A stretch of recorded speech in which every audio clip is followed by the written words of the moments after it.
ভাই আমি একটা জিনিস ভাবতেছি, মানুষকে ভালো পথে রাখাটা আজকাল খুব কম দেখা যায়। ভাই আসলে মানুষকে ভালো পথ দেখানোটা বড় দায়িত্ব।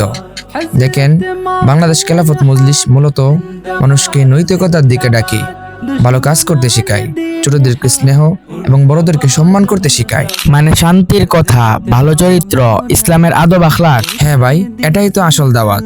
কারো ক্ষতি না করে, কাউকে কষ্ট না দিয়ে মানুষকে ভালো হতে সাহায্য করা।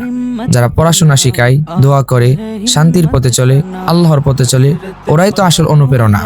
ভাই এই ধরনের ভালো কাজ করলে নিজের জীবনও বদলে যায় মনে হয়। অবশ্যই ভাই, ইসলাম বলে যে ভালো কাজের জন্য দাওয়াত দেয় সে নিজেও ভালো হয়ে যায়। আর ভালো চরিত্র এটাই তো আমাদের সবচেয়ে বড় শক্তি। তাহলে ভাই আসুন আমরা সবাই ভালো কাজে যুক্ত হই, শান্তি, নৈতিকতা আর সত্যের পথে থাকি। ভালো মানুষ হও, ভালো পথে ডাকো।